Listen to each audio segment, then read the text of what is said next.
Hello दोस्तों, कैसे हैं आप सब। उम्मीद करता हूँ आप सब अच्छे होंगे, स्वस्थ होंगे, मस्त होंगे। कहानी की दुनिया मोरल स्टोरी में आप सबका बहुत बहुत स्वागत है। राजा भोज ने एक बार अपनी सभा में विद्वानों को आमंत्रित किया। विभिन्न क्षेत्रों से विद्वान आए। उनकी वेशभूषा अलग अलग थी। उनमें से एक विद्वान पर राजा की नजर पड़ी। वह सुरुचिपूर्ण वस्त्रों से सुसज्जित था। राजा उसके पहनावे से प्रभावित हुआ और उसे अपने समीप आसन पर बैठाया। विद्वानों के भाषण आरंभ हुए। एक एक कर विद्वान भाषण देते और अपने आसन पर आकर बैठ जाते। अंत में एक ऐसा विद्वान मंच पर आया जो पुराने वस्त्र पहने हुए था। उसका भाषण सुनकर लोग मुग्ध हो गए।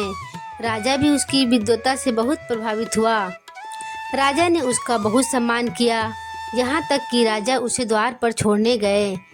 राजा के सलाहकार ने पूछा, महाराज, जिस विद्वान को अपने आसन के समीप बैठाया उसे आप छोड़ने द्वार तक नहीं गए, लेकिन दूसरे को द्वार तक छोड़ने गए, इसका कोई कारण है क्या? राजा ने उत्तर दिया, विद्वान होना किसी के मस्तक पर नहीं लिखा होता है जिसे पढ़कर उसकी विद्वता की पहचान हो सके। मैंने उसके सुंदर पहनावे को देखकर उसका मान सम्मान किया। जब तक कोई व्यक्ति नहीं बोलता तब तक उसके वस्त्रों की चमक दमक से उसके बड़ा होने का अनुमान लगाया जाता है। उस विद्वान का भाषण साधारण था, लेकिन जब साधारण दिखने वाले विद्वान ने बोलना शुरू किया तो मैं आश्चर्यचकित रह गया।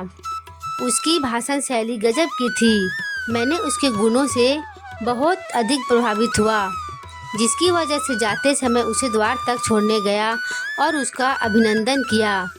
मैंने आते समय उस विद्वान का अभिनंदन किया जो अच्छे वस्त्रों में था, और जाते समय उस विद्वान का अभिनंदन किया जो गुणों से परिपूर्ण था। सभा में सभी व्यक्ति कहने लगे, आते वस्त्रों का और जाते गुणों का सम्मान होता है। दोस्तों, कैसी लगी आज की ये कहानी। उम्मीद करते हैं आपको बहुत अच्छी लगी होगी। और अच्छे कहानी सुनने के लिए हमारे चैनल को सब्सक्राइब कर लें, लाइक करें, शेयर करें दोस्तों। फिर मिलते हैं अगले कहानी में। तब तक के लिए बाय दोस्तों।